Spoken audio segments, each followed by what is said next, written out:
വെറുതെ ഇരുന്നപ്പോൾ പെട്ടെന്ന് പഴംപൊരി കഴിക്കാൻ തോന്നി. പക്ഷെ ഇവിടുത്തെ പഴം വെച്ച് ഉണ്ടാക്കി കഴിഞ്ഞാൽ കഴിക്കാൻ പോലും തോന്നില്ല. അതുകൊണ്ട് ഞാൻ ഇന്ത്യൻ ഷോപ്പിൽ പോയി വല്ലതും ഉണ്ടോ നോക്കാൻ കരുതി. അവിടെ പോയപ്പോൾ ഇതേ അജ്മി ഇവിടെയും വന്നിട്ടുണ്ട്. അത് കണ്ടപ്പോൾ തന്നെ ഞാൻ ഹാപ്പിയായി. പഴംപൊരി, ഇലയിട എല്ലാം ഉണ്ട്. അപ്പം ഞാൻ പഴംപൊരി മാത്രം ട്രൈ ചെയ്യാൻ വിചാരിച്ച് അതങ്ങോട്ട് എടുത്തു. അതിൻ്റെ കൂടെ തന്നെ ഒരു മൈലോയും പിന്നെ ദേ നോക്കുമ്പോഴത്തേക്കും ഒരു 1.5 കിലോ പറോട്ടയുണ്ട്. അത് സെപ്പറേറ്റ് മേടിക്കുന്നതിനേക്കാൾ നല്ലതാ.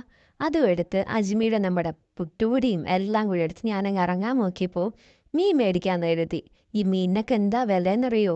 ആ പിന്നെയുണ്ട് നമ്മുടെ പച്ചമുളകും കറിവേപ്പിലയും. ഈ കറിവേപ്പില മേടിക്കുമ്പോഴേ എൻ്റെ നെഞ്ചങ്ങ് കലങ്ങുന്നേ. എത്ര രൂപയെന്നറിയോ? ഒരു 100 ഗ്രാം അടുപ്പിച്ചുണ്ടാവുള്ളൂ. അതിന് തന്നെ 100 രൂപ വരും. ഹാ, നാട്ടിലായിരിക്കുമ്പോൾ പറമ്പിൽ പോയി പറിച്ചുകൊണ്ട് വരുന്ന കറിവേപ്പിലയാ.